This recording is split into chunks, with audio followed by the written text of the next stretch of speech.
Have you ever had to detail a vehicle with a really bad paint job? Well, this Mustang came in for our paint enhancement, and all of the top surfaces, the hood, the trunk, and the roof have been repainted, and repainted badly. So I don't know how well this is really going to come out. The customer is primarily concerned about gloss and trying to make that paint look as much as the rest of the vehicle as possible. But I don't know if we can pull it off. So of course, after communicating with the customer, we settled with our paint enhancement. So not a full paint correction, because even with full paint corrections, you can't magically match paint or blend in paint if it was a bad paint job or a bad color match altogether, or if the clear coat wasn't sprayed on thick enough. So we're gonna have to take some measurements and see how far we can go. But we are gonna try out some new pads. Now, I don't think these pads are available in the US just yet. But this company called Honeycomb or Honey Combination sent us a bunch of pads to use. So we're going to try them out today on this Mustang.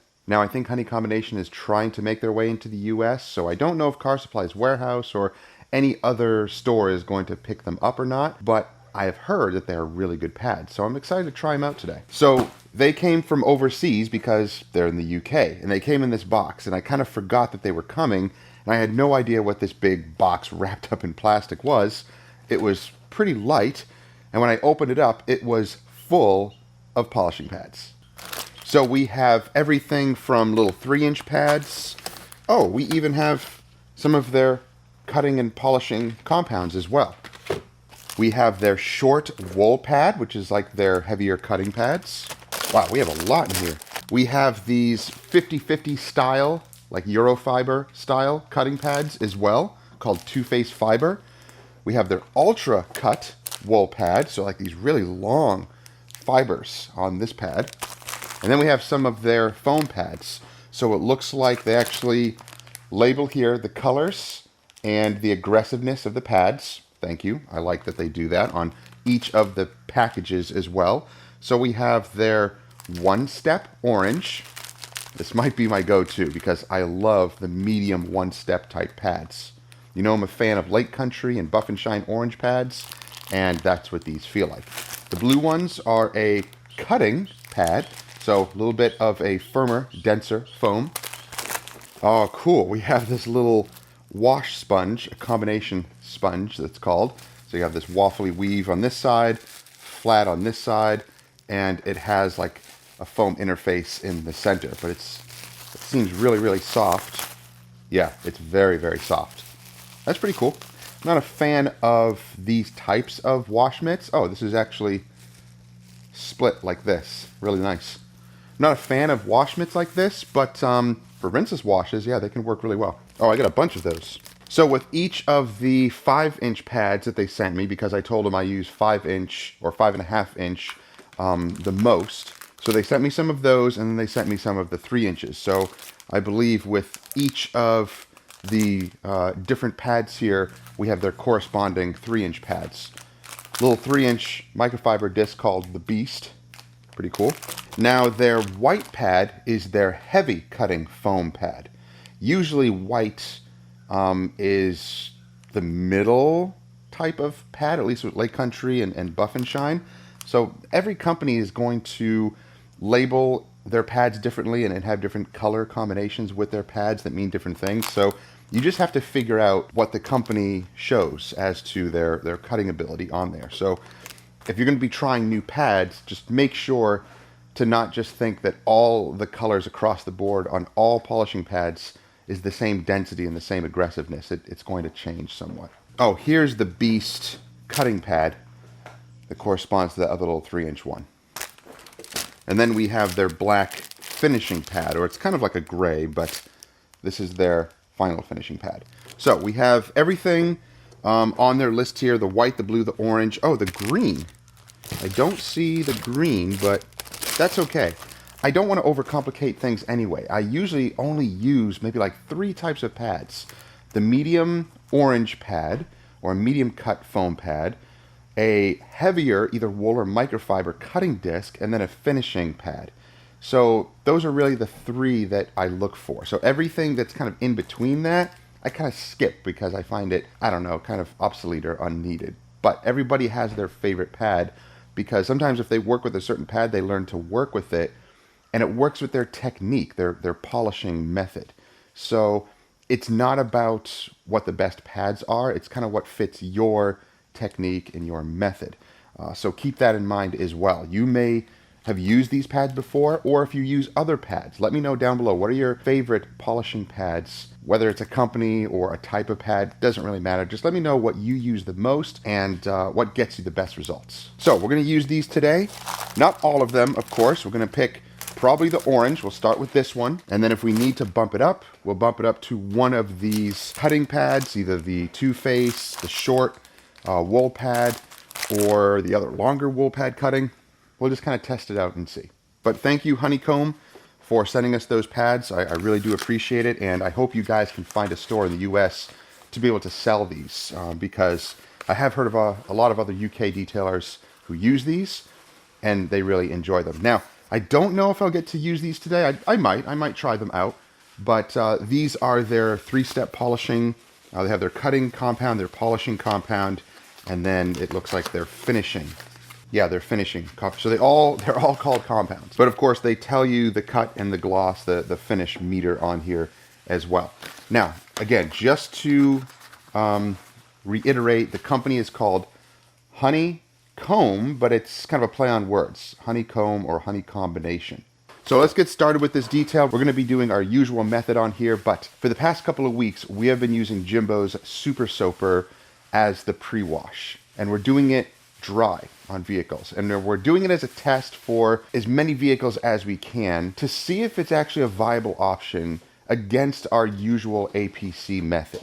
So far, it's actually really good. In fact, I might put it in the IK Pro 12 foamer and use it that way. I've been putting it in the foam cannon, and that's great too, but I might just put it in that IK foamer because sometimes it's just easier because it's pre-mixed in there and it's ready to go, higher volume, than mixing it in a foam cannon every single time. All I do is maybe put 1 to 2 ounces of this in 20 plus ounces in a foam cannon and just soak the whole vehicle down and let it sit for as long as possible, not a time limit, not 5 minutes, not 10 minutes, not 2 minutes.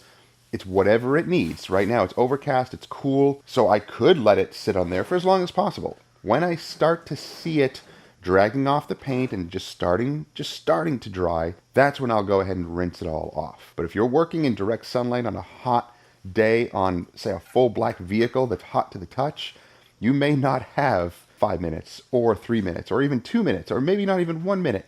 It literally might be 30 to 40 seconds, but that's okay. It still has had enough time. The heat itself does kind of help with the activation of the chemicals. So it's still going to clean just fine, but you'd never want to let it sit on there and just dry completely or let it sit on there for too long.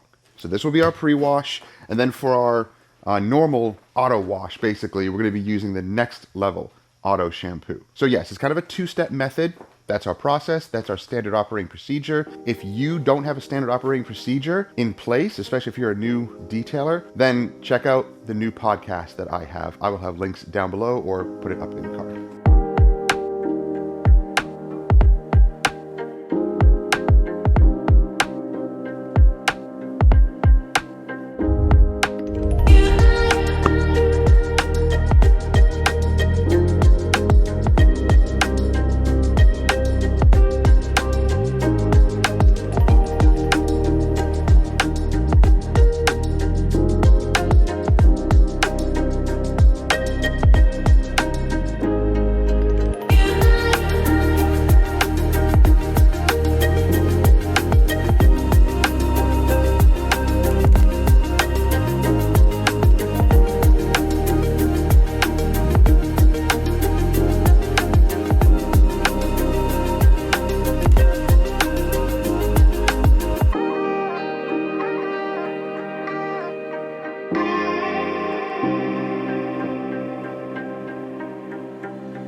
So it's now pulled inside and towel dried and blown dry, and you are going to cringe when you see this paint job.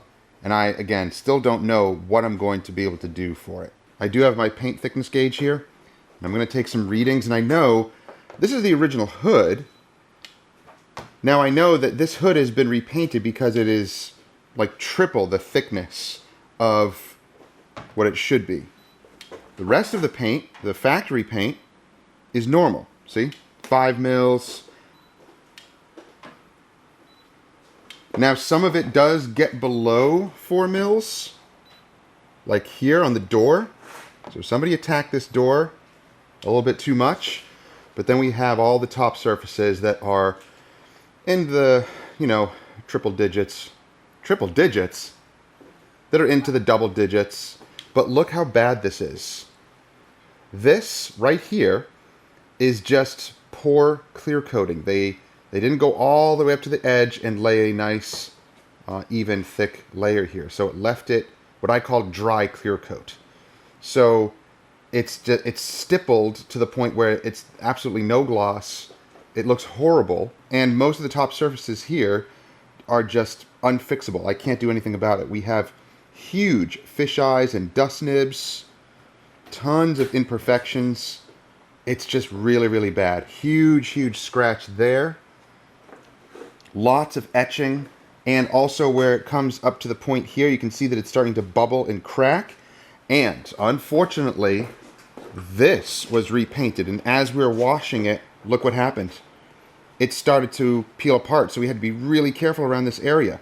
Just a glazing with the pressure washer started to blow it off, so we had to back right off because it would have blown this entire piece off. But look how bad it is. That is a bad patch job. And there was just no way of knowing if that was going to happen or not. So we're dealing with a vehicle with a lot of imperfections here, and somebody else's, you know, poor mistakes.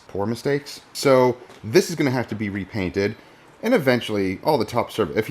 If the customer wants it to look good again, because this Mustang is actually in really good condition otherwise. It's just aesthetically, it needs some help. Somebody just abused it. What are we looking at here?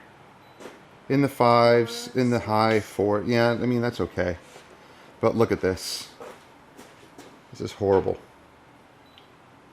In the hood also, just poor respraying job, poor re-clearing. Bad color matching, tons of dust nibs, a huge, what looks like a scratch, but it's actually not. It is underneath the paint. So that's actually in whatever the bodywork is underneath and was just sprayed over. I mean, you can clearly see that when you're painting it, but it was just left there. So what are we going to do? What are we going to do with this? Well, we're going to have to do some sort of touch up on that because I told the customer right away when it happened. And I do have similar color paint. Just touch it up for now. He's going to have to repaint that, unfortunately. But the customer understands. It's no one's fault here. It is whoever did this bad job. And whoever touches it last basically kind of gets the blame for it. But really, this is horrible. Horrible work. Same with the tops of the mirrors. Just horrible. This is already starting to chip here. So if you hit this with a pressure washer any more, that will start to flake away. And eventually, this is just not going to last. This is so poorly done that given a couple of years in, you know, the elements, this is going to start to fail and start to flake away eventually.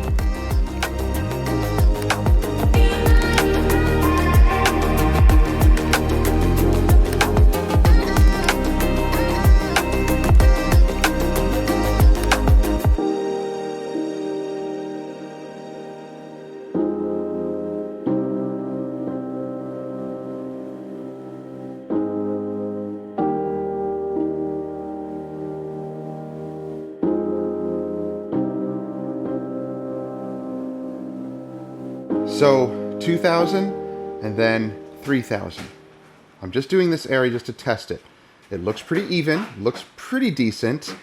Trying to get up to the edge as much as possible, but I don't trust that edge with this bad paint job, so I'm keeping my distance. I just want to make the bulk of it look good. It's looking pretty decent. Let's take a cutting pad and cutting compound and see what this looks like. So I'm going to use the Beast pad and their heaviest cutting compound. They're number 1 here. So 5 out of 6 at a cut, and 3 for gloss. Let's see how this works.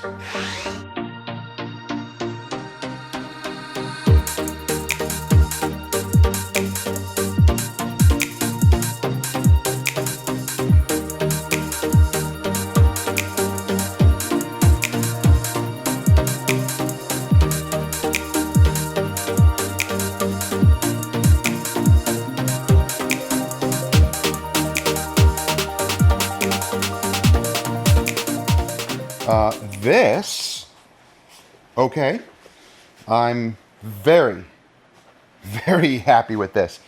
I think we can save him a little bit of money on these top surfaces. Wow, okay, not bad at all. These sides were repainted at some point. This stuff is pretty impressive. I'm happy with this cutting compound. I'm very, very happy with these results. Check this out. Now, it's not perfect by any means. This corner here is just totally messed up, and I'm staying away from it. The edges here, still not the best, but when you look closely, check that out. So just a little bit of wet sanding was able to help that poor, dry clear coat flatten out a little bit. Now you'll see here, underneath the paint and the clear coat, what are called pigtails. You see that right there? That is from a DA sander trying to sand out the bodywork underneath, but not refining it, and leaving those little pigtails from the DA sander underneath. And that shows. When you paint it and clear coat it, that does not hide anything. And in fact, the glossiness is going to make it stand out even more so. Right here, it's the worst. You can really see the pigtails underneath the clear coat and the paint. That's not from wet sanding, because they're in a circular motion. I did not go in a circular motion. So that's how you know it's that. Now I'm going to hit this area one more time. I think I can get these out just a little bit more. I think this is from wet sanding because I can see the straight 45-degree angles. That's why I go in like a 45-degree angle, because I know that it's me inducing that. So I'm going to get a little closer here, but you can see it'll come out really good. Now that flattens out all the dryness, and I went a little further with the compound because I wanted to see what it would do on the rest of the paint, and it does pretty good. Look, it doesn't get rid of the dryness completely, but compared to that, yeah, I think that is what we're going for. Now that is their cutting compound. So this stuff right here from Honey Combination, their one cutting compound, and their Beast microfiber wool, whatever you want to call this. It's a type of microfiber pad. Awesome cutting ability and incredible finishing ability. Look at that. That's amazing. I'll probably just go over this. Maybe I don't even know if I will. So checking it with the hand light, here you can really see if it'll need refinement. Does it need refinement? Barely. Barely. Look how nice that looks. That is incredible. I'm very happy with these results. Now, again, with the hand light over here, what it used to look like, bleh. Now, oh yeah, much nicer. Now, am I going to wet sand all of it to try to get that texture to match? No, I'm not.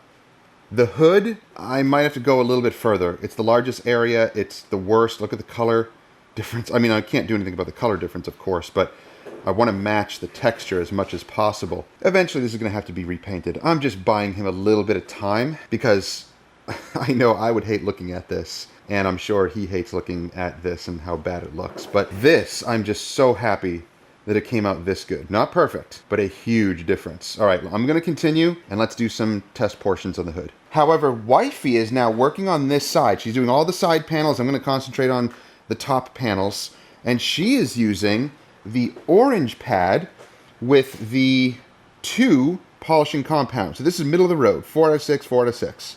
I know, middle should be 3, but check out the results. So that's before. Whoa. Yeah, that's beautiful. Remember, this is paint enhancement. Why am I going that far with wet sanding? Well, I feel bad. I feel bad that because we can't help it, I know. But I also feel bad that this happened. There was no way of knowing. It was just a mistake. It sucks, but you know, sometimes that just happens. And I'm just fortunate that the customer understands, and he knows that this is going to have to be repainted. He's got to do body work. He's got to do stuff on here. But look at that. Look at that ugly patch. Ugh, it was gonna happen at some point.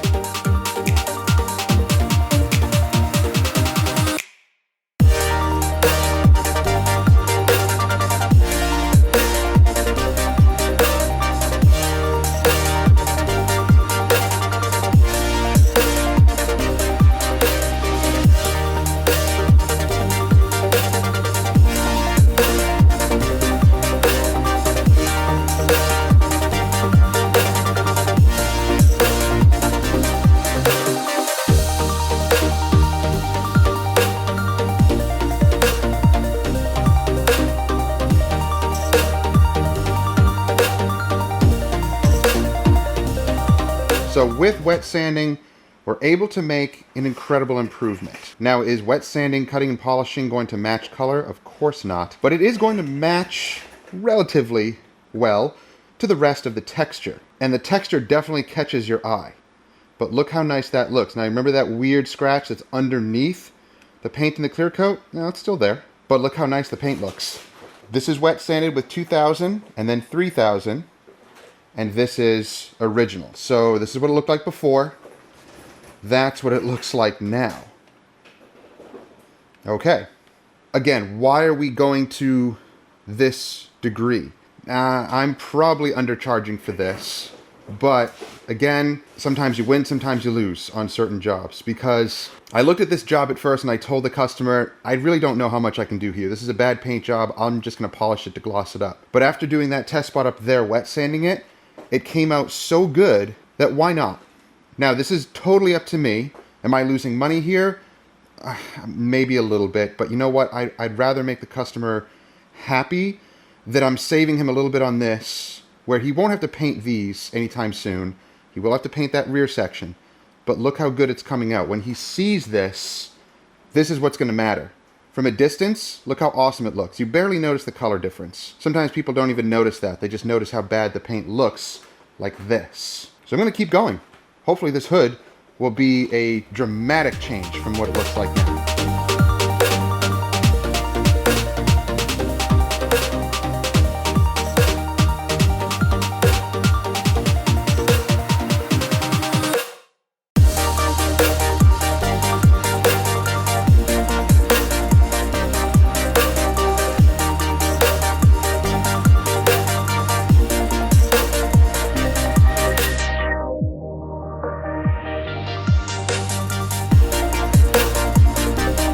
So far, the paint is coming out really nice, right? Look how good it looks. No, that is the final result. Well, close to it. I am going to final polish it. But look at that. You can see a little bit of haze because I'm cutting pretty heavy. But that, yeah, that looks more like a normal paint job. And even the color, now in this light, of course, and in this angle, it looks pretty decent, right? From here, you can definitely see the color matches off, but from different angles, you don't notice it. Interesting. It can kind of trick your eye a little bit. You can see I was going pretty heavy here, so it's got a little bit of a haze, but that's easily removed with polishing. Oh, this is just so horrible. It's so bad. I hate looking at it. I love looking at that. You can see the texture in the light. What a difference. Now, I still have to do that side of the roof and this whole trunk portion. But Wifey went around and hit all of the sides. And look how nice it looks. Awesome. Really, really nice. And she was using, again, the orange pad and the medium cut polish. Now, some pros and cons. This stuff works very well. The cut and the finish of all of these work really well. I'm going to try the finishing one in just a moment. But the 1 and the 2, so their compound and their polish, work very well. Tiny bit of dusting, but that's probably due to ambient temperatures. It's kind of hot and humid right now, even though I have my AC blasting away. Still, you have that ambient temperature and humidity that can cause things to dust a little bit. But we have found a workaround. You can just either spritz it with a little bit of water, which does help, or use a polishing pad conditioner. So we have this one from Vonix called Gliz. And it basically just adds a little bit of oils. It cuts down on the dust. Not 100%. A good portion of the dust is cut down, and it actually makes it spread easier. It increases the work time, and the wipe off is easier as well. You know, if you're doing some heavy cutting, I usually use this stuff, and it works really well.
Honestly, I did not think it was going to come out this good at all.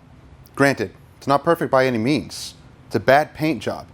I was able to at least buy the customer, I don't know, maybe a few years if he can withstand the color difference, especially on all the top portions. That back portion will have to be repainted at some point. But overall, I just think it came out incredibly well. It went beyond my expectations, but again, I did go a little beyond what I was supposed to do in this service. Now, some of you may think that's a bad business move. You shouldn't be doing more for the customer than what they're paying for. And I agree to a certain degree. And here's why. It's my business. It's not anyone else's business. It is my customer.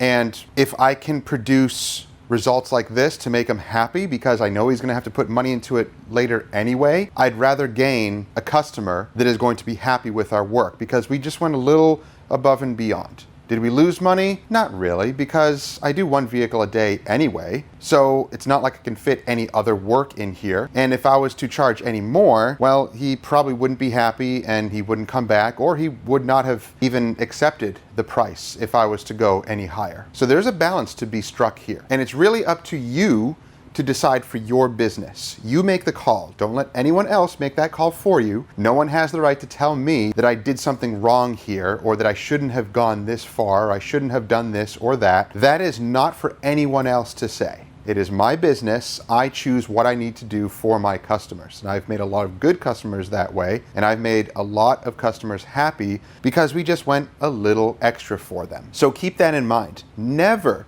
criticize what you see on YouTube. For one thing, it's a video. You're only seeing what they allow you to see. There's a lot of other things going behind the scenes that you either don't know and you're not going to know. Speaking before you either ask questions or get all of the facts together is very foolish. It happens all the time on social media and YouTube. There's nothing really to stop it. Intelligent people ask questions and they inquire before they make statements. So with all of that said, I have to say those things because, well, a lot of people just really don't have the intelligence to understand what's really going on with this whole situation here. We're going to use a sealant here. This is a rapid ceramic paint sealant from Cerakote. So I have a bunch of coatings and products from Cerakote. I actually have their controversial coating that caused a big commotion a while ago.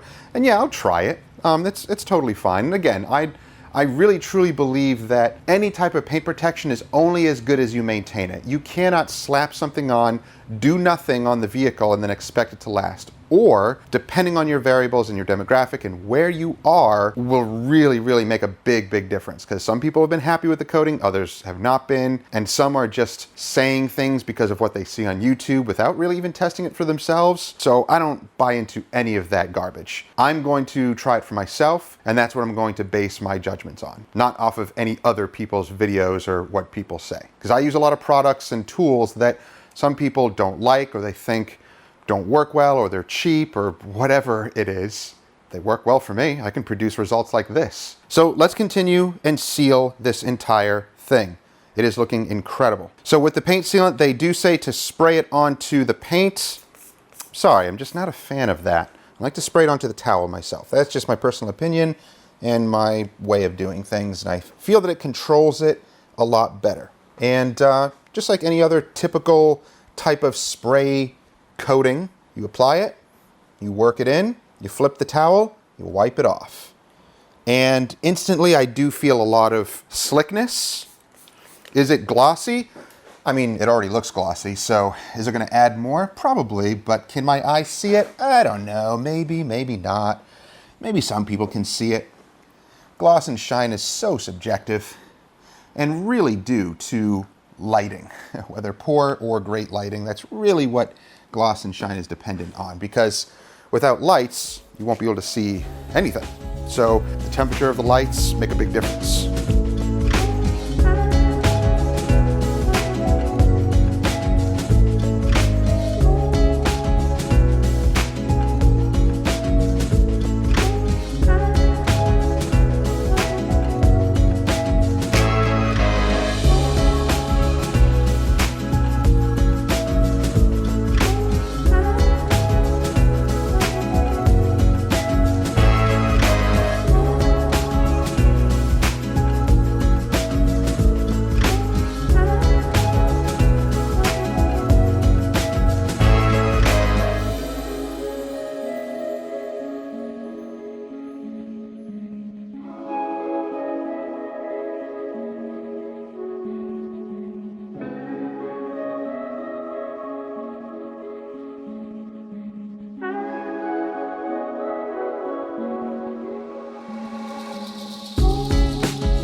So first of all, I did not expect it to come out this good, like I mentioned before.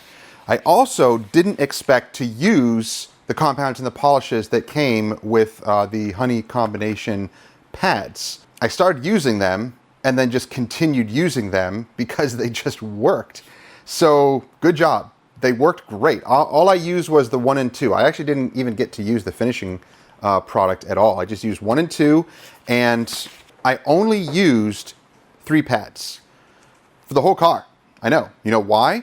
Because we clean them. We blow them off, we brush them, and we keep them cool, and they're great. You can do the whole car like this. So I was able to do all of the top surfaces with 1 cutting pad and a little bit with the 3-inch pad here. And I just kept cleaning it out, and look, fibers still look great. I'll just wash it, dry it, and it'll be good to go for the next round. And the polishing pad, the orange pad, this might be my new favorite. I hope they do come to the US because their pads are great. Are they the best? I don't know, but they work great. I don't know about price though, because price exchange from over there where these are made, I forget if it was actually UK or somewhere in Europe, I'm not sure. But you can research them for yourself. I'll put the website down below so you can check them out. This is not a paid sponsorship or anything like that, but they sent me the box of pads and the polishes for free just to use because I don't have any links for them or anything right now. But I told them, look, I'll use them and tell you what I think. The honest truth is, I mean, they're really decent pads, and the polishes and compounds simply work. Are they the best pads? Are they anything special? No, not necessarily. They're just simply good products that work. So the only thing that's going to make a difference here is maybe price point, where when they do come to the US, is how much these will be. They're going to have to be competitive to compare to, say, Rupes, but Rupes is pretty expensive, but Lake Country or Buff and Shine or any of those other companies that make tons of these different pads, you're going to have to price them competitively. I have to say that the pad itself, the construction of them, really, really nice. Even though it's really, really thin backing here, it's got some nice structure to it. It's got some nice backbone to it. Same goes with the Beast microfiber pad. It's got really, really good structure to it. It didn't start to get too soft or squished down too much. Even when it was starting to get a little bit warm, it kept its structure very, very well. The 3-inch one also, perfect. I didn't use it too much. I used this one a lot more and pretty heavily with enough pressure on there to keep the machine balanced and to get really good cut. And it just performed really, really well. Dare I say better than my usual microfiber cutting pads from Meguiar's, which those ones actually wear out pretty fast. We'll see. We'll keep using these and see how they fare. But I have to say, I'm happy. The 1-step orange pad, this might be my new go-to. It's really, really good. So that's my take on those pads and those polishes that were sent to me from Honey Combination. Again, thank you guys. They're great products. You did a really good job with the manufacturing of those products. And I mean, check out the results. This thing looks incredible. I definitely think I saved him maybe a few $1,000s from having to repaint all these top portions, at least anytime soon. And the only thing that needs to be repainted is that rear fender to fix that horrible patch that was done improperly from the beginning anyway, but I think you'll be really happy with this. Now guys, if you want to check out my new podcasts, I will have the playlist right here. Go and check them out and give them a listen to.